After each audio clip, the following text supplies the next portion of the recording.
For instance, Walmart has its motto, of course, is save money, live better. So for them, it's all about helping their customers save money by buying things like energy efficient light bulbs and convincing their customers that the slightly higher upfront cost will save them a lot of money over the lifetime of light bulbs.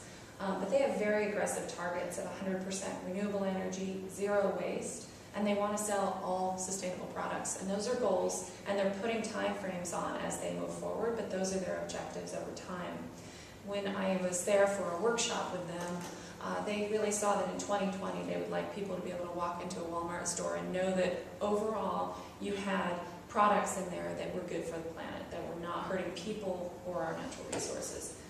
Google has its motto, don't be evil, but more specifically, from day one, they've been very energy efficient in their data centers. They have these massive data centers to power all of our Google searches, and they understood that energy was a big cost for them, and that investing in making their data centers more efficient would allow them to be more competitive. And so they're very secretive about what they're doing in those data centers to keep them more efficient, but they know that they're much more efficient than any other company. DuPont, between 1994, chemical company, and 2004, they reduced their greenhouse gas emissions 70%, over 70% below 1990 levels. They saved $3 billion in the process. So for them, it's all about energy efficiency and waste, that pollution is waste. And they've been incredibly effective, and they started acting very early. And then again, at Starbucks, I mentioned before, it's about adaptation. They see the impacts of climate change on their farmers and their coffee sources, and so they're also working with this group called BICEP, which is Businesses for Innovative Climate and Energy Policy, and they want urgent action on climate change because they're already being impacted by it. I won't go into too much detail there. But other trends that businesses are talking about and worried about right now are water, fisheries, forests, productive soils for food, and really worried about the security impacts as we have people fighting over access to food and water and other issues. So on to the United States. So that's kind of where we are internationally, international business, that I'm dealing with global multinationals. But in the US, what we're seeing is we have an economic challenge in front of us. Everyone's very worried about the state of our economy. That's the #1 issue facing Americans. And we're not well positioned to create new jobs in America at this point. Our competitiveness is very low. We consume 80% more energy than most of Europe, 94% more than Japan, 7 times more than China, and that's waste, and that's a lack of competitiveness. We also, because we're not putting in place new legislation and new incentives, we're losing competition in clean energy, in resource efficiency, which are new global industries that are being grown right now. And China is investing $9 billion a month in these technologies, in these industries. After the stimulus, America goes back to investing $2 billion a year. So it's a real challenge for us. And where will that money come from? We did spend a massive amount during the stimulus with over $40 billion into clean energy. But after that stimulus money runs out, where's the money going to come from? Business was relying on new law, the cap and trade law, and other energy legislation to allow private investors to follow that government money. Now we don't have that. And so it really comes down to, we have great American innovation and entrepreneurship, venture capital. We have massive sources of venture capital, that early money that goes into new clean technologies. But the question is, will companies stay in America? We used to be the global leader in these technologies, but now of the top 30 wind, solar, and advanced battery companies, only 6 are American, because our companies were bought by German companies, Spanish companies, Japanese companies, and Chinese companies to build their clean energy industries.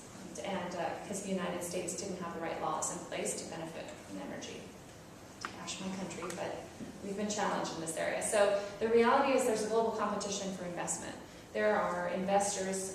The first one is the Danish pension fund, massive pension fund. They're launching a climate and energy fund of €1 billion.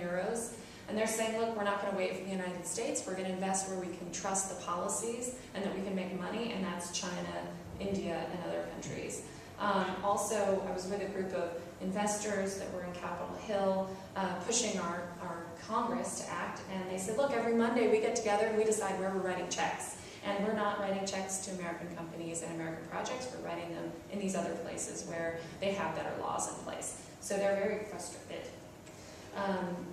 But America has huge potential. We have huge renewable energy resources, and for every dollar invested in renewable energy, it creates somewhere between 2 and 3 times the jobs that oil and gas investments produce. We have installed more wind power last year than any other energy source in the United States. We had one project that was a huge project in South Dakota, went up in 4 months, wind project. The state of Kansas can produce 2 times the amount of energy it needs, all from wind, and just export it to others. And this new generation of geothermal energy, and Slovenia has nice resources in geothermal also, we can actually use that steam, that hot water system to replace coal in all of the western United States. We have so much geothermal in the western United States. So these technologies can scale, they're ready to go, but the money isn't coming to the United States because we don't have the right laws to support those technologies. And why don't we have those laws?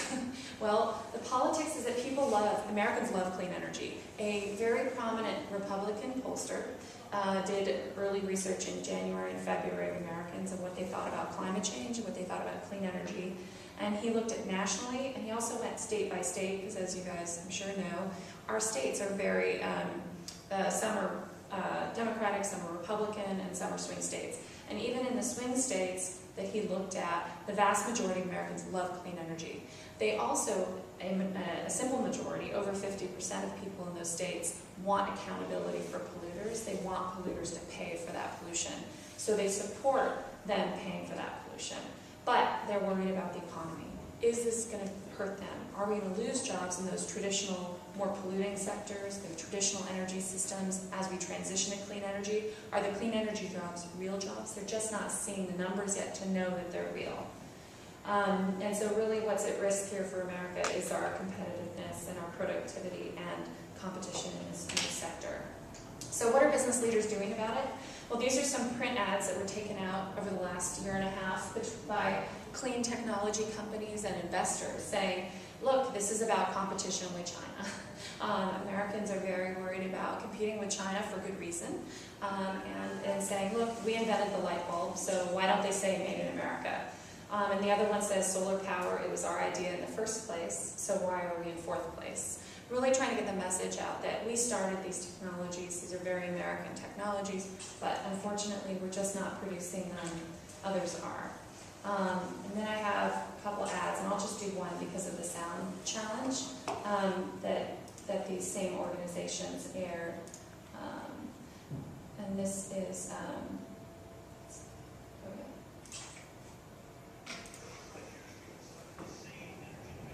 if you can hear this, but